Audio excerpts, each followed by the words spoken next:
Hi guys, welcome back to my channel. It's Colette. I'm going to do a kind of quick tip for you now, and I don't know how well I'll explain it because it's something that I use and I understand for me, but trying to explain it to someone else is quite difficult, so just bear with me, okay?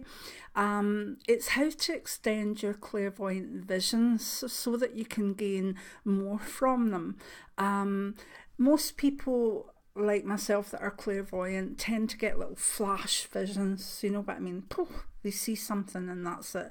Now obviously I've worked for 30 years as a clairvoyant, so once I gave up pharmacy, it was my source of income, so I had to try and train my clairvoyance a bit, and because I have a scientific background, I've always been quite interested in how you can optimise psychic gifts, because to be honest, they'll all be understood by science in years to come anyway. I don't believe that, you know, that people didn't know what electricity was and now they do, and now they understand it. But I believe a lot of the clairvoyant skills will be the same, that they will be understood by even laws of physics somewhere further ahead in time.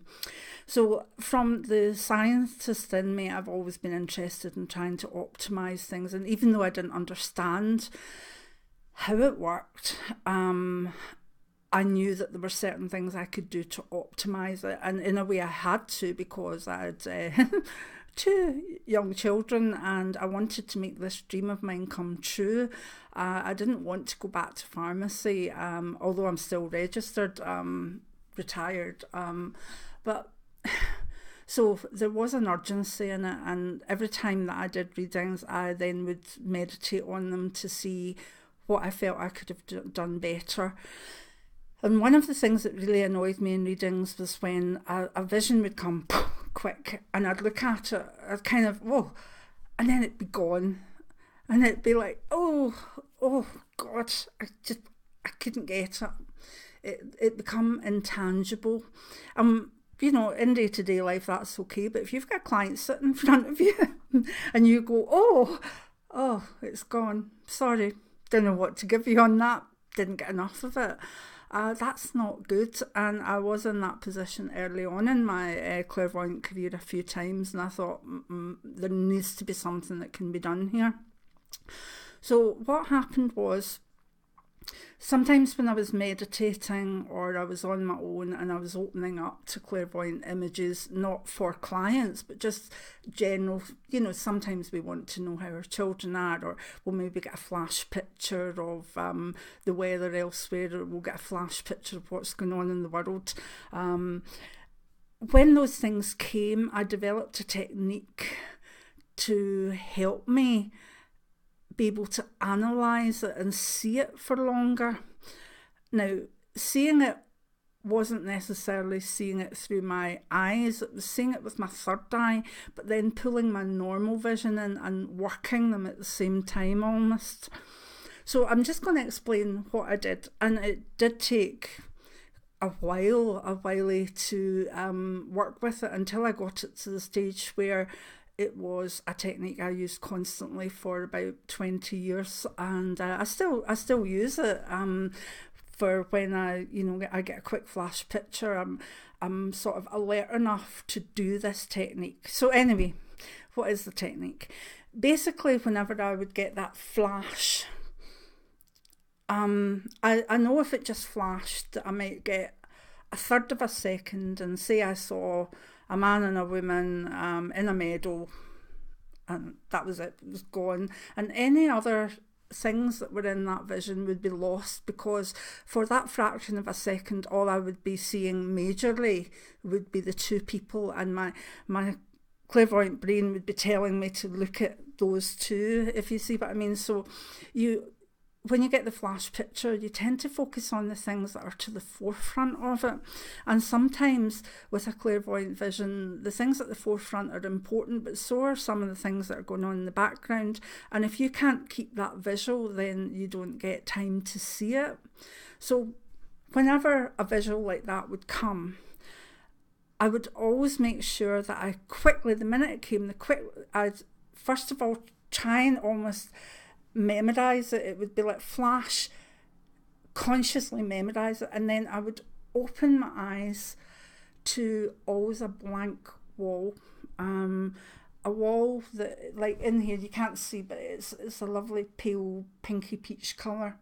And when I used this as a reading room, there was a wall that had nothing on it, and that was where I could see my guide well, and that was where I could see the clairvoyant pictures. So what would happen would be like, I would get the flash, I would almost quickly close my eyes and try and commit it somewhere in here, and then I would quickly open my eyes again and project it onto the blank space of the wall.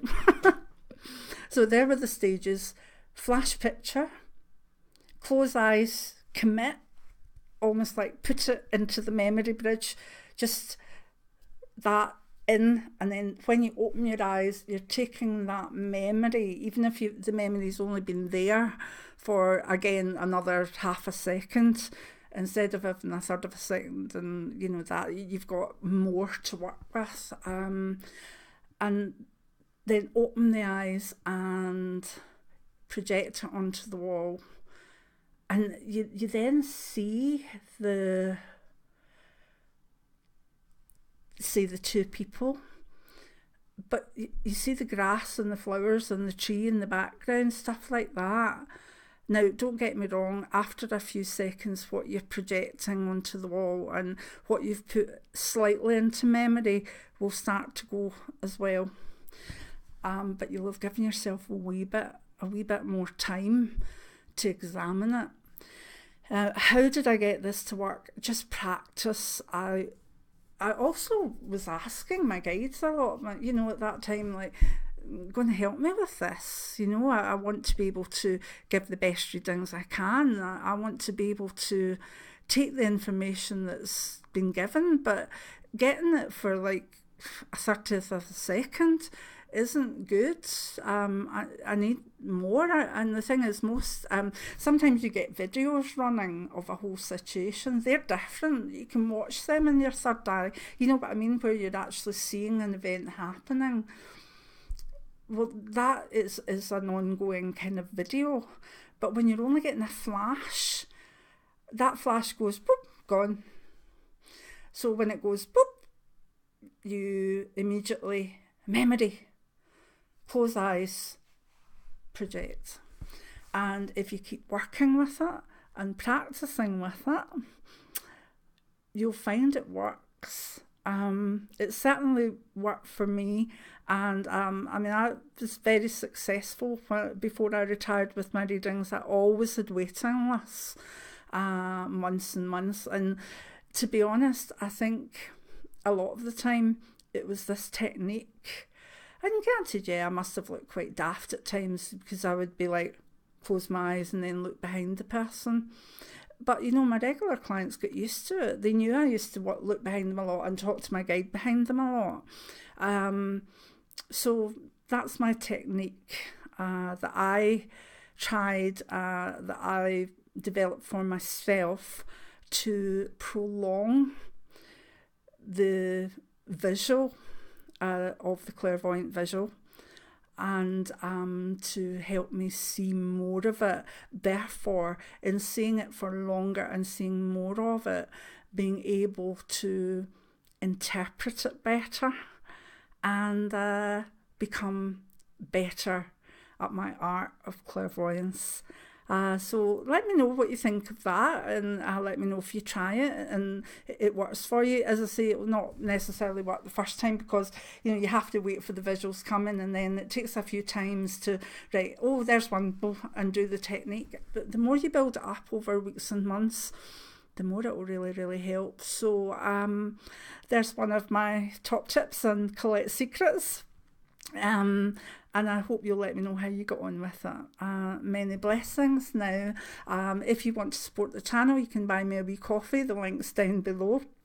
They all add up and help me get the equipment and stuff that I need, and nice backgrounds.